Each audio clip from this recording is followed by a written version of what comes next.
Katanya Pak Ijul melihat pocong di warung Po Inem.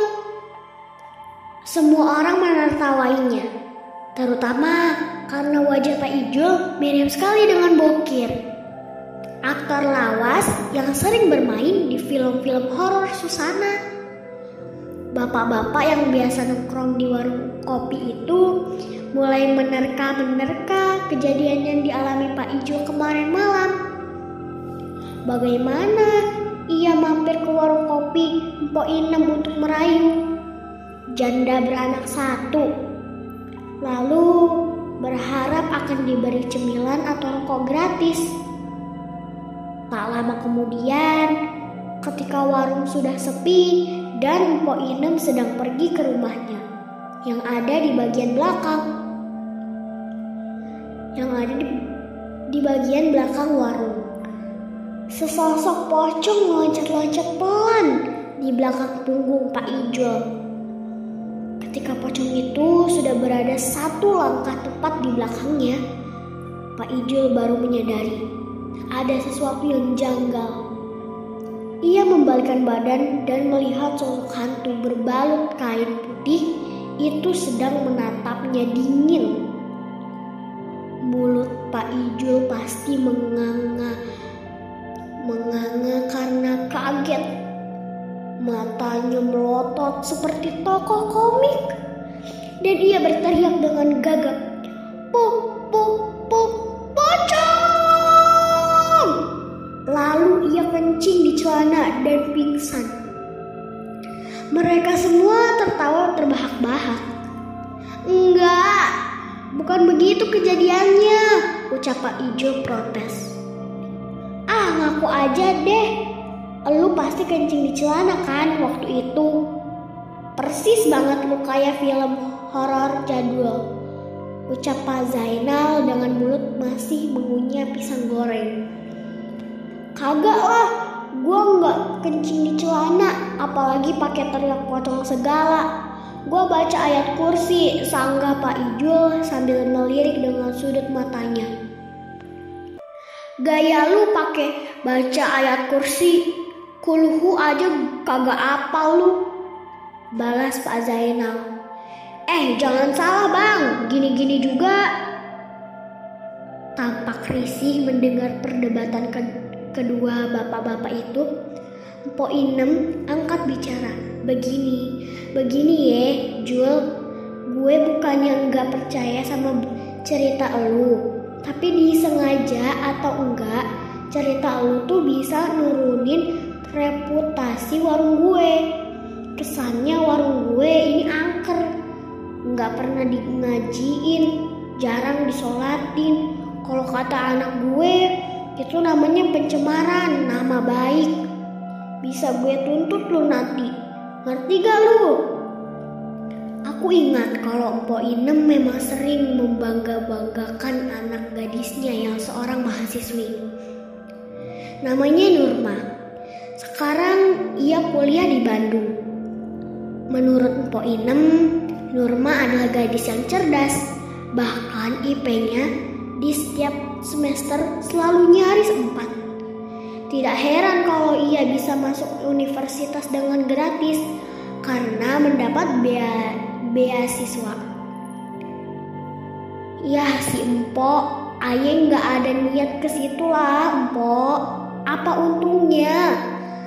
Lagian mungkin yang angker bukan warung ini, tapi kuburan yang ada sebelah sono, ucap Pak Ijul sambil menunjuk ke arah gang kecil yang gelap dan dinaungi pohon-pohon besar.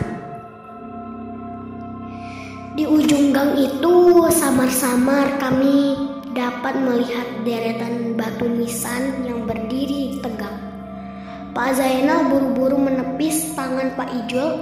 Tidak boleh menunjuk kuburan, pamali katanya. Area pemukiman warga ini memang bukan daerah perkampungan, bahkan termasuk wilayah yang cukup padat di kota Jakarta. Tapi entah bagaimana Mpok Inem bisa memiliki rumah dan membuka warung di daerah yang dekat dengan pekuburan. Aku sendiri memilih tempat kos di daerah ini bukan karena dekat dengan tempat kerjaku, tapi karena harga sewanya yang jauh lebih murah.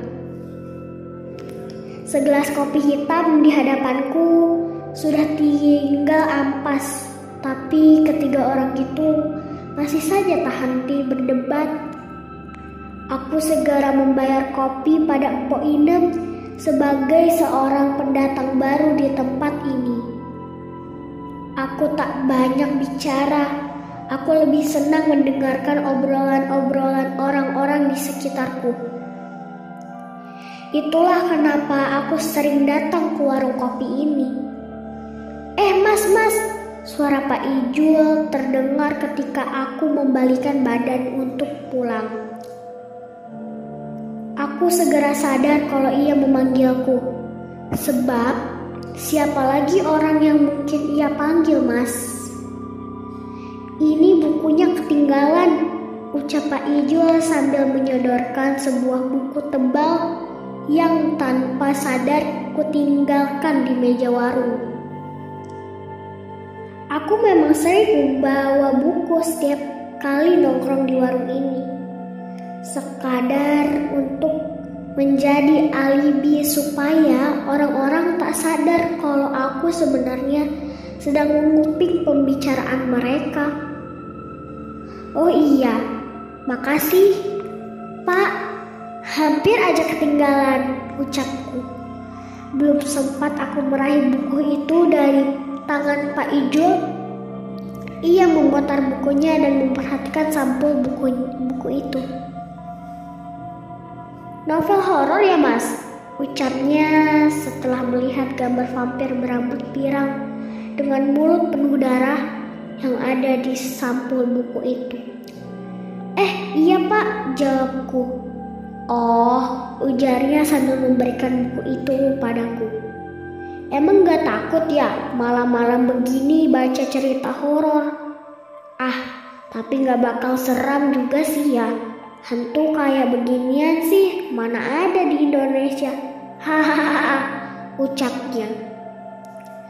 Lah iya, sambung Po Inem, si Nurma aja udah gak percaya sama dedemit atau pocong atau genderuwo. Sekarang dia takutnya sama hantu-hantu barat, vampir, monster, sama jom-jom. Zombie, sahut Pak Zainal. Iye, zombie. Kagak ngerti dah gue. Padahal waktu masih kecil dia takut sama kalau wewe, timpal Po Inem. Aku memutuskan untuk segera pamit, segera setelah buku itu ada di tanganku. Aku tak mau mendengarkan obrolan mereka lagi. Sekarang sudah jam 11 malam, dan aku tak ingin terlambat ke kantor besok pagi. Mengingat cerita Pak Ijul tadi, aku jadi ingin tertawa sekaligus merinding. Ingin tertawa karena membayangkan Pak Ijul menjadi salah satu aktor di film-film pocong mesum yang banyak diputar di layar lebar. Merinding karena sekarang aku harus melewati perkuburan yang tadi ditunjuknya. Biasanya setiap kali pulang dari warung aku selalu melewati lokasi ini dan tidak merasakan apa-apa. Tapi kali ini agak berbeda. Suasananya terasa lebih sepi dari biasanya. Tidak terdengar kendaraan apapun. Suara televisi dari kejauhan yang terdengar hanya suara kakiku yang menginjak daun-daun kering. Ketika aku lewat di samping area pekuburan, pohon-pohon rindang dan besar menyambutku. Mereka seperti memberi jalan dan menunduk rendah. Cahaya lampu dari kejauhan membuat bayangan pohon itu tampak tampak seperti cakar raksasa di atas tanah yang ingin menggenggam pergelangan kakiku. Sumber penerangan yang minim di sekitar sini memang membuat kuburan ini terasa angker. Entah kenapa warga setempat tidak memasang lampu yang terang. Mungkin mereka tak ingin mengganggu jasad-jasad yang sedang tidur nyenyak. Aku mempercepat langkahku. Aku tak ingin berlama-lama melewati tempat ini. Tinggal beberapa meter lagi, aku akan tiba di pertigaan. Lalu di sana akan ada rumah warga dengan penerangan yang bagus. Aku harus cepat tiba di sana. Tinggal sedikit lagi menuju pertigaan jalan. Langkahku terhenti. Aku melihat sebuah buntalan putih tergeletak di pinggir selokan. Jantungku terasa berhenti, berdetak selama beberapa milidetik. Tapi kemudian kembali berdetak dengan sangat cepat melebihi sebelumnya. Oh, semoga saja buntalan putih itu tak seperti yang kubayangkan.